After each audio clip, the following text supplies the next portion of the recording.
Woo! In 1968, Richard Nixon was elected as the 37th President of the United States. He was in office from 1969 to 1974. He was a Republican and also served as the Vice President for Dwight Eisenhower from 1953 to 1961. In 1970, when Richard Nixon took over the presidency, the Vietnam War was still an ongoing endeavor. Almost immediately, Nixon ordered secret bombings of Cambodia in what he codenamed Operation Menu to destroy what was believed to be the National Front for the Liberation of Vietnam's headquarters. Later, Nixon visited Vietnam with U.S. commanders, attempting to implement what would be called the Nixon Doctrine, or Vietnamization, where Americans handed over the war to Vietnamese troops. Later, he attempted to end the service draft, which would eventually end in 1973.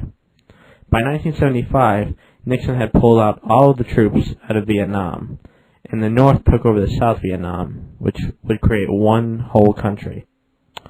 Nixon was also keen on helping the environment through some of his environmental reforms. He helped create the Environmental Protection Agency, which was created due to rising concerns over environmental protection. It was also inspired by 1960's Silent Spring, written by Rachel Carson. He also helped establish the Clean Air Act, which proposed emissions trading and established a national permits program.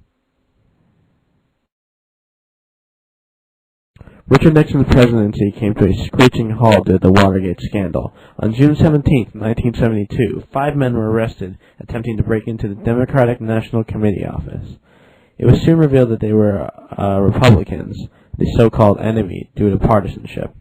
As the investigation went on, it became clear that Richard Nixon had much involvement. He was forced to send in tapes proving his involvement, but he failed to send in one particular tape that had crucial evidence. The U.S. Congress at this point started impeachment. Knowing that he would be impeached anyway, Nixon resigned on August 9, 1974. He was succeeded by Gerald Ford, who pardoned him. This was a very controversial move. In the presidential campaign of 1976, Jimmy Carter won against Gerald Ford. From 1977 to 1979, a series of negotiations between Jimmy Carter and Leonid Brezhnev took place. This was the SALT II negotiations. It was a continuation of progress made during the SALT I talks, where they curtailed the manufacturing of nukes. This resulted in a reduction in armory. It also banned new missile programs.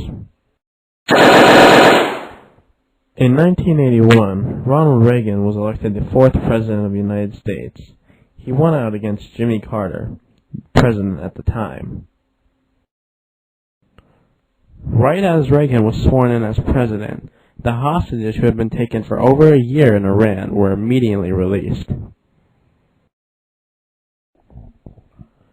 In 1983, during Reagan's presidency, Reagan announced his intention to use space and ground-based systems to protect the United States from nuclear missiles. This was the Strategic Defense Initiative, which was often referred to as Star Wars, a reference to the George Lucas film of the same name. Reagan believed in a specific form of economics, based on supply-side economics. It was often referred to as Reaganomics, where money would trickle down from the rich to the poor, very similar to Hamiltonian economics. George H.W. Bush, father of George W. Bush, future president, was inaugurated in 1989, succeeding Ronald Reagan and beating out Michael Dukakis for the presidency. Bush defined the modern conservative. He endorsed the Pledge of Allegiance. He endorsed prayer in schools, capital punishment, gun rights, and opposition to abortion.